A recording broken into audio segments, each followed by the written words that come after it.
अस्सलाम वालेकुम रहमतुल्लाहि दोस्तों mama. Walaikum Assalam warahmatullahi dosto Shanwaz. Welcome to our channel. Today we are going to be reading you stories from वाक़यात शीरी. दोस्तों और शानवाज़, जैसा कि आप जानते हैं कि हमने ये किताब वाक़यात शीरीन शुरू की हुई है। और शानवाज़, आज हम आपको और अपने दोस्तों को इसमें से जो कहानी सुनाएंगे उसका टाइटल है दुआ की शर्त, यानी कि कंडीशन क्या होती है दुआ के लिए जब अल्लाह ताला दुआ को कबूल करता है, या फिर किस तरह से दुआएं कबूल होती हैं। तो देखते हैं इसमें क्या है। बिस्मिल्लाहिर्रहमानिर्रहीम। हज़रत मसीह मौद अलैहिस्सलातु वस्सलाम फरमाते हैं कि तज़किरातुल औलिया में लिखा है कि एक बुज़ुर्ग से किसी ने दुआ की ख्वाहिश की, यानी कि किसी इंसान ने किसी बुज़ुर्ग को रिक्वेस्ट करनी थी दुआ के लिए कि आप मेरे लिए ये दुआ कर दें। तो बुज़ुर्ग ने फरमाया कि दूध चावल लाओ। दूध चावल उस ज़माने में एक बड़ी ज़्यादा डिज़र्ट के तौर पे लोग खाते थे और बड़ी स्वीट डिश होती थी। वो शख्स हैरान हुआ, आखिर वो लाया और बुज़ुर्ग ने दुआ की और उस शख्स का काम हो गया।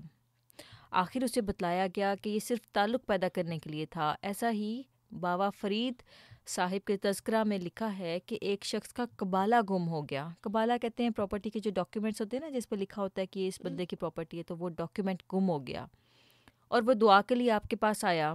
तो आपने फरमाया कि मुझे हलवा खिलाओ। अच्छा, तो आपने फरमाया कि मुझे हलवा खिलाओ और वो कबाला हलवाई की दुकान से मिल गया। ये हुजूर ने ये कहानी लिखी हुई है मलफूज़ात जिल्दनाहम में।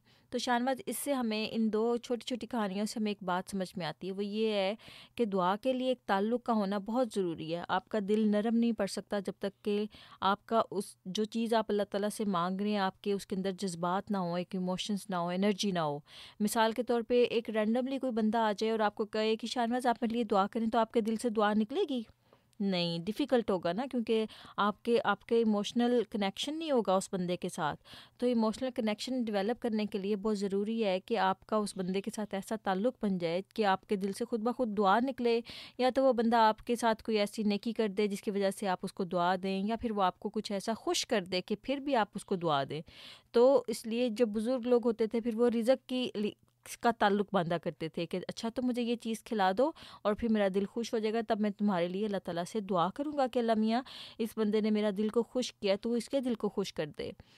तो ये सिर्फ़ और सिर्फ एक दुआ का जो है कंडीशन है, उसका जो सबसे बड़ी जो चीज़ है उसमें ये होता है कि दुआ के लिए एक ताल्लुक़ स्ट्रॉन्ग होना चाहिए, चाहे वो अल्लाह ताला से हो, और जिस बंदे ने आपसे दुआ करवानी है या फिर आपने किसी से दुआ करवानी है तो उसका भी आपके साथ एक ऐसा ताल्लुक़ होना चाहिए कि खुद ब खुद उस बंदे के दिल से दुआ निकले। वरना दुआएं खाली तोते वाला काम हो जाता है, ठीक है। और तोते वाली दुआएं नहीं अल्लाह मियाँ कबूल करता कि कोई अल्लाह मियाँ के सामने आके कह दे अच्छा अल्लाह मियाँ मुझे ये दे दे, ये दे दे, ऐसे हो जाए, ऐसे हो जाए, ऐसे नहीं अल्लाह मियाँ दुआएं कबूल करता। पहले अल्लाह ताला की तारीफ़ें करनी चाहिए, उसके बाद फिर अल्लाह ताला से हमें जो अल्लाह ताला के जो प्यारे नबी हैं हुज़ूर सल्लल्लाहु अलैहि वसल्लम उन पे दुरूद शरीफ पे पढ़ते हैं, फिर उसके बाद अपनी दुआएं करते हैं कि अल्लाह मियाँ मैं इस मुसीबत में हूँ, मुझे ये चाहिए, और फिर अल्लाह ताला उसकी हेल्प करता है, ठीक है।